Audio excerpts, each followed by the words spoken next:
vocês estão? Eu sou Marilza Meneguzzi e estou com o coração transbordando de alegria, porque iremos gravar mais um quadro Histórias da Age.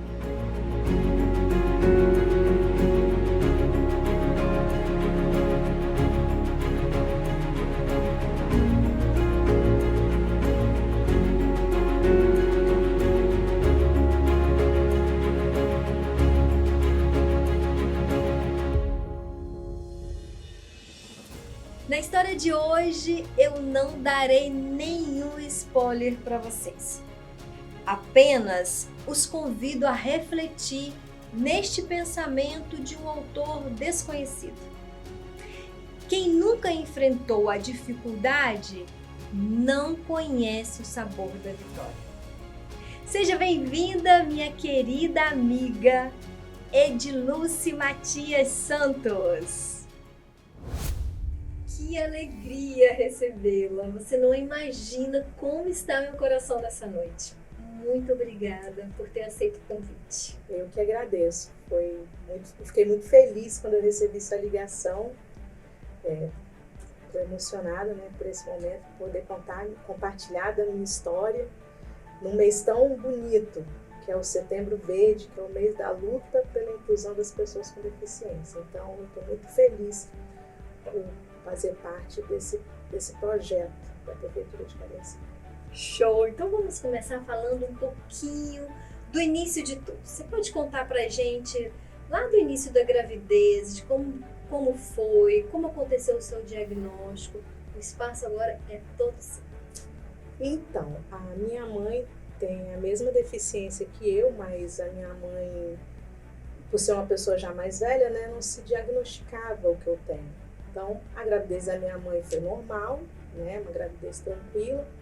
Mas a partir daquele momento que a gente começa a andar, dar os primeiros passos, mas por volta dos 5, 6 anos também, que ela já começou a ficar visível, a minha deficiência física, Eu fui diagnosticada com raquitismo, que é uma doença onde você tem a falta de vitamina D no organismo, E a falta de cálcio, de fósforo, vitaminas importantes no desenvolvimento de qualquer pessoa.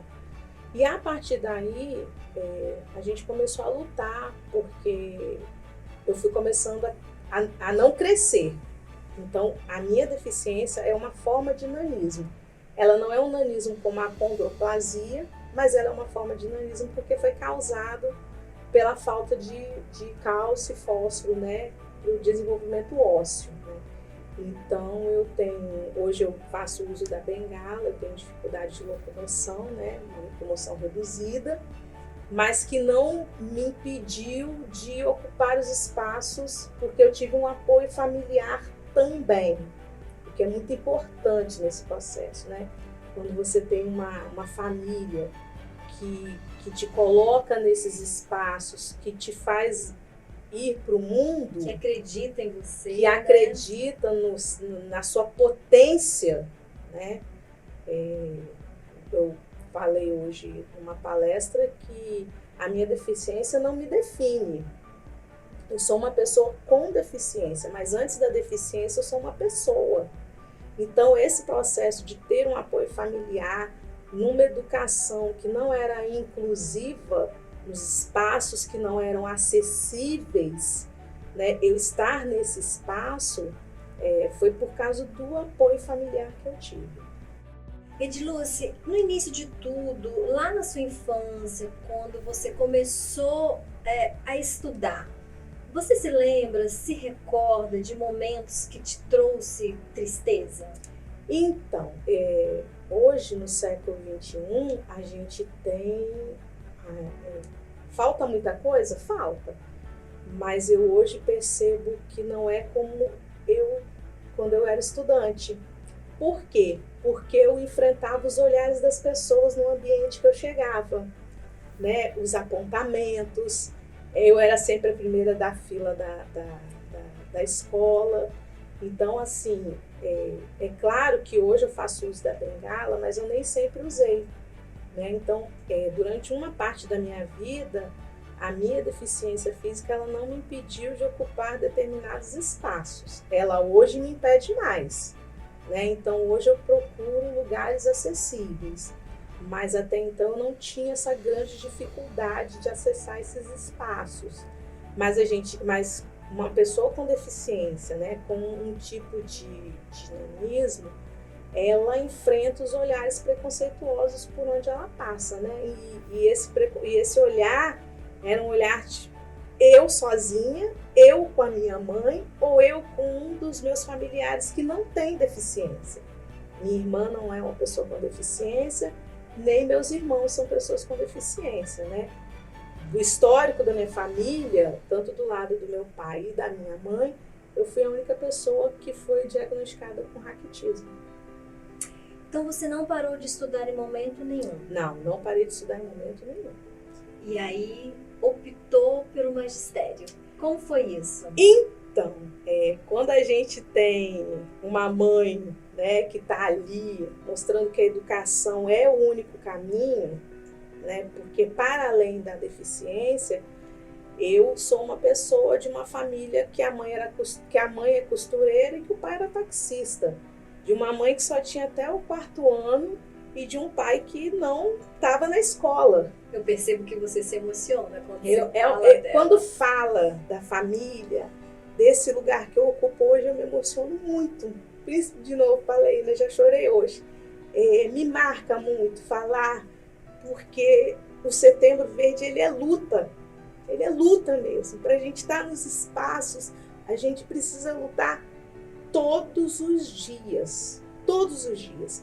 Então, quando você tem o meu estudo, eu nunca parei de estudar. Então, o magistério foi meio que uma escolha da minha mãe. E hoje eu agradeço a ela, né? Hoje eu agradeço dela ter falado, não, você vai fazer magistério sim. Você vai fazer magistério. Então, eu fui para o magistério e hoje eu não me vejo em outro lugar. Eu amo o que eu faço, eu tenho contato com crianças, com adultos, com adolescentes, com jovens, com senhoras, né, por ter essa caminhada também na EJA. Então, eu me sinto gratificada de estar no espaço que eu ocupo hoje. E fez faculdade, passou nos concursos e recentemente você teve um passo muito importante na sua vida. Fala um pouquinho pra gente.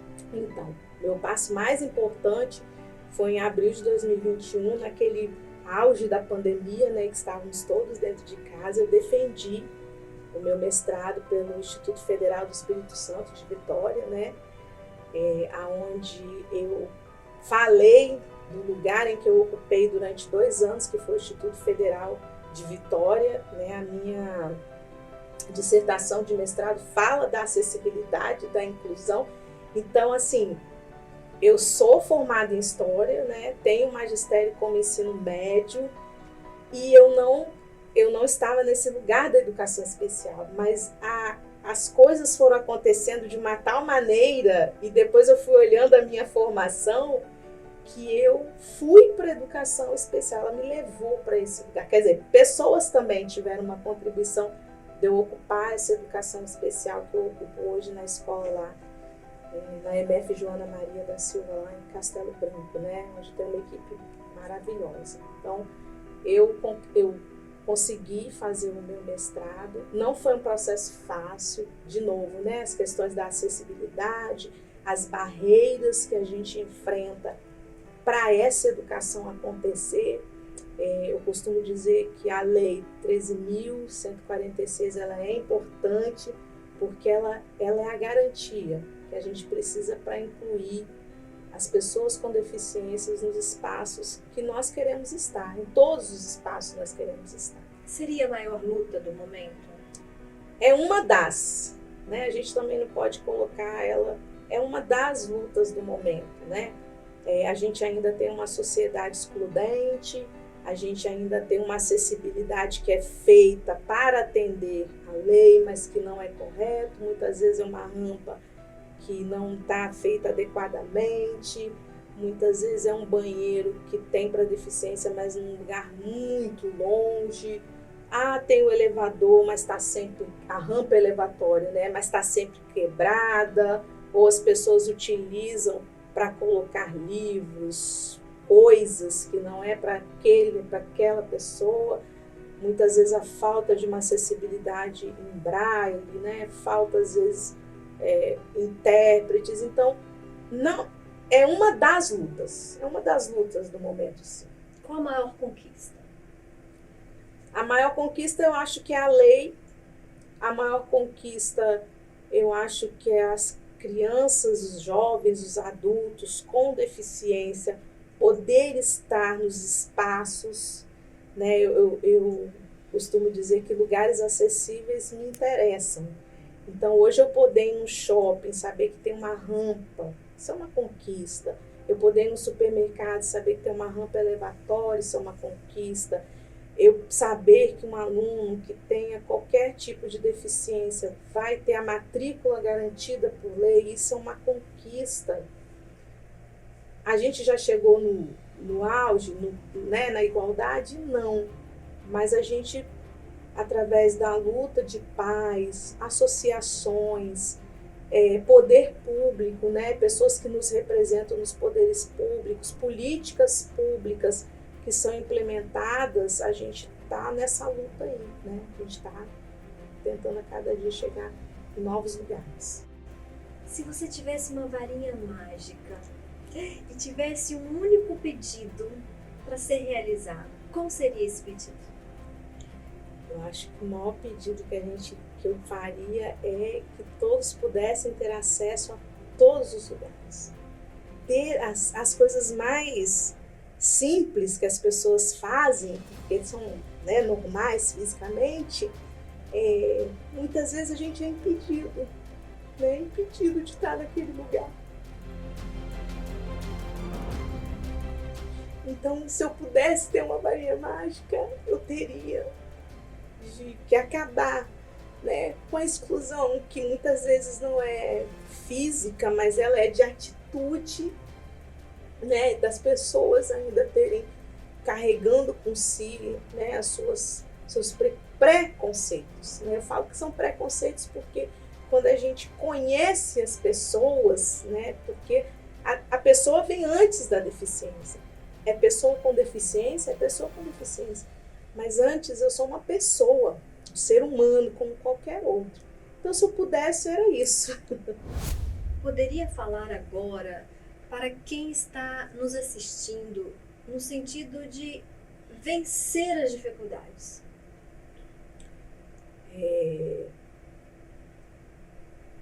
Que caminhe, que não deixe as coisas te impedirem de fazer o que você quer fazer, aos lugares que você quer ir.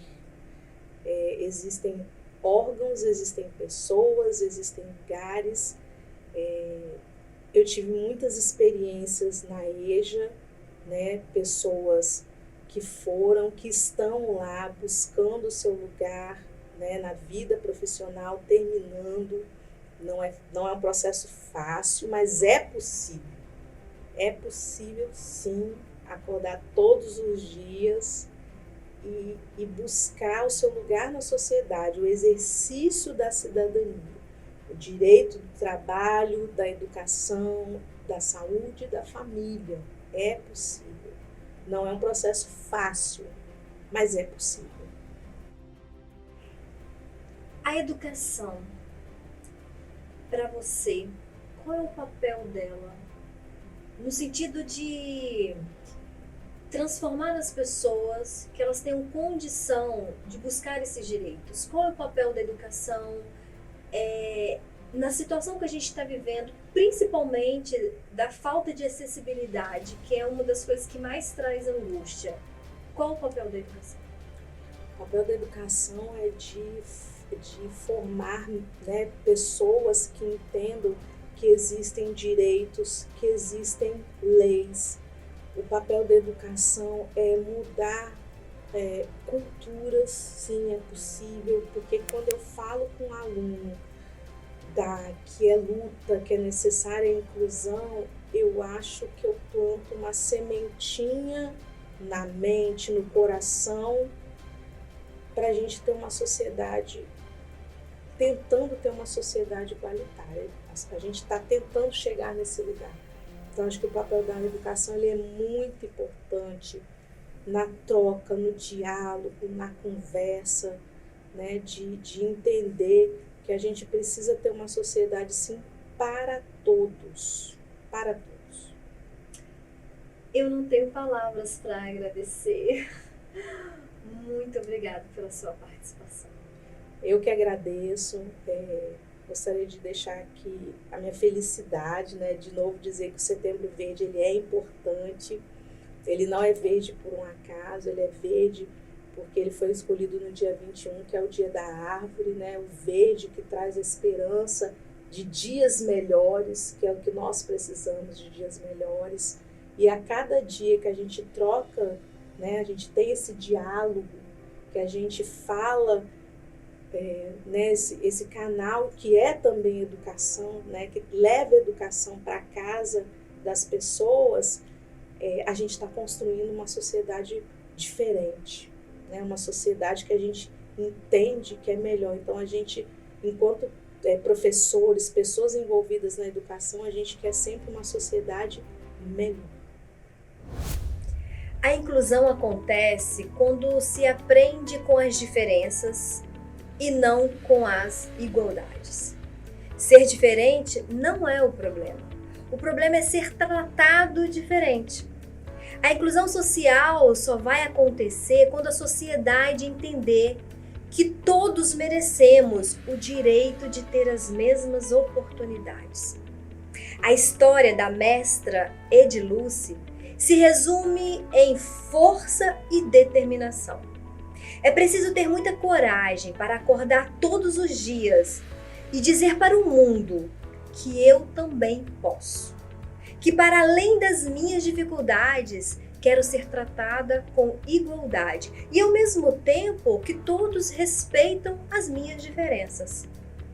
Que todos percebam os meus direitos de acessibilidade dentre tantas formas. Enfrentar os desafios é o que fez Edilúcia, uma vencedora. Venha contar sua história, venha inspirar outras pessoas. Como? Basta apontar a câmera do seu celular para o QR Code que aparece em sua tela ou através do nosso WhatsApp 027 988 040309 e agendar a nossa conversa. Venha você também para o quadro Histórias da Ija.